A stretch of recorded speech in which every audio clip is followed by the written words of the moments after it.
தற்போது வந்திருக்கக்கூடிய முக்கிய செய்தி, அதிர்ச்சி செய்தியும் கூட. மீண்டும் அத்துமீறி ட்ரோன் தாக்குதலை நிகழ்த்தி இருக்கிறது பாகிஸ்தான் என்ற செய்தி முக்கிய செய்தியாக வந்திருக்கிறது.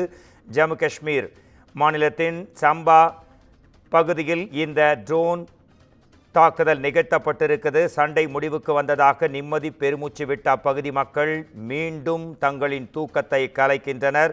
மீண்டும் அத்துமீறி பாகிஸ்தான் ட்ரோன் தாக்குதல். இந்திய எல்லையில் பாகிஸ்தான் மீண்டும் அத்துமீறி ட்ரோன் தாக்குதல் நிகழ்த்தி இருக்கிறது. ஜம்மு காஷ்மீரின் சம்பா என்ற இடத்தில் இந்த தாக்குதல் நடைபெற்றிருக்கிறது.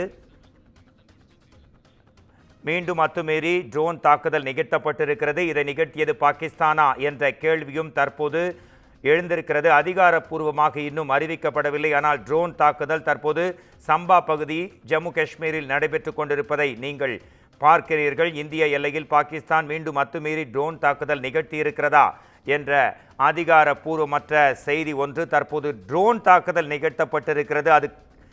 அது நிச்சயமாக தெரிகிறது. நிகழ்த்தியது யார், பாகிஸ்தானா என்ற சந்தேகம் தற்போது எழுந்து அதிர்ச்சியை கிளப்பியிருக்கிறது.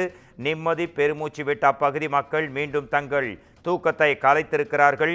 26 பேர் படுகொலை செய்யப்பட்ட பஹல்காம் தீவிரவாத தாக்குதலை தொடர்ந்து இந்தியா தன் அதிரடியை பாகிஸ்தானுக்குள்ளே இயங்கும் தீவிரவாத முகாம்களை தாக்கியது. இதைத் தொடர்ந்து பாகிஸ்தான் ட்ரோன் மூலம் தாக்குதல் நிகழ்த்தியது. அந்த அனைத்து ட்ரோன்களையும் சுட்டு வீழ்த்திய நிலையில் பாகிஸ்தானின் இராணுவ நிலைகள் மீதும் சில இடங்களில் இந்தியா தாக்குதல் நிகழ்த்தி